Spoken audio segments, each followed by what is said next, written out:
kormeerkan ayay ujeedadiisu ahayd sidii loogu kuurgeli lahaa mashaariicda horumarineed ee wasaaradda xanaanada xoolaha Soomaaliland ka fulinaysa deegaanada Salaxley, Qool Caday, Dhimbiryaale, Labi Sagaala, Qool Buulalle, Ina Guuxa iyo Aadan Abukor. Mashruucan ay maalgelinaysa sanduuqa horumarinta Soomaaliland ee SDF-ka loo yaqaano. Cismaan Cabdilaahi Cali oo ah injineerka gacanta ku haya riigbiyoodyada laga hirgelinayo deegaanadaas ayaa ka waramay halka hawshu ay u marayso iyo waxyaabaha u qabsoomay.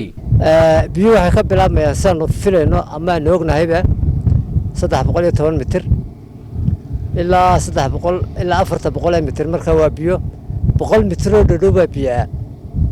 waxaan ka rajaynaynaa Ilaahay inuu ka helo biyo fiican oo waliba tayadooduna ay aad u wanaagsan tahay. madaxa sanduuqa horumarinta SDF qaybteeda la shaqeysa wasaaradda xanaanada xoolaha Soomaaliland Axmed Maxamed Aadan iyo injineer Yaasiin Nuur oo ka tirsan sanduuqaas ayaa sheegay inay u kuurgelayeen hanaanka ay shaqadu u socoto isla markaana ay ku qanceen hawsha laga qabtay deegaanadan inaan u kuurgalno wax ka ogaano sida ay socoto shaqadii qoditaanka ceelka runtii waan aragnaa shaqadii si wacan bay socotaa waxa ilaa maanta la qoday 212 mitir qastigeena waxa ay noqono 400 oo mitir ay noqono insha Allah oo rajayna biyo wacayna ku gaadno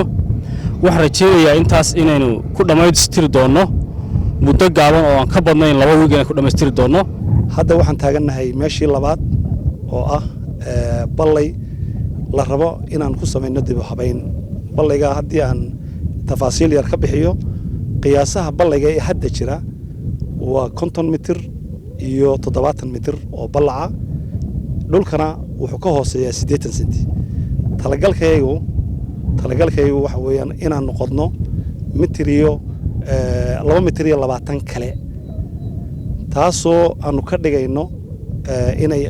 ay ku filnaato xoolo dhan 4000 oo neef.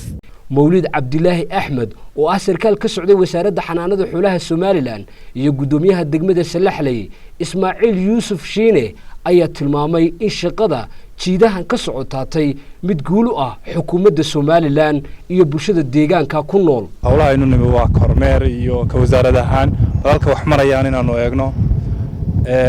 aad baan runtii u jeclaystay warbixinta injineerku nasiiyay wuxuu sheegay in 212 mitir hadda ay marinayaan wuxuu sheegay in biyaha lagu gaarayo 300 400na uu noqonayso biyaha caadiga ah 80 mitir ayaa harsan insha Allah taala waxaan rajaynayaa intaasina inay noogu dhamaato si khayr leh laakiin aanu ka codsanay maxaan ku raday SDF-ta iyo wasaaradda xanaanada xoolaha in ceelkan laga barbar qodo ceel cusub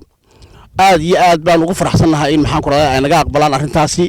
waxaan u mahadnaqaynaa wasiirka xanaanada xoolaha oo nagala shaqeynaya mashaariic badan oo uu ka mid yahay ceelkan sidii looga dhigi lahaa mid cusub oo maxaan ku raday ay ka faa'iideysto magaalada degmada xarunta degmada Salaxley ay ka faa'iideysto xooluhuna ay cabaan waxa kale oo ay wasaaradda xanaanada xooluhu la wadaa runtii waan uga mahad celinaa wasiirka wasaaradda xanaanada xoolahana ceel kale ka socda banka dhexdiisa oo imika guul ku dhow insha Allah billahi kariim.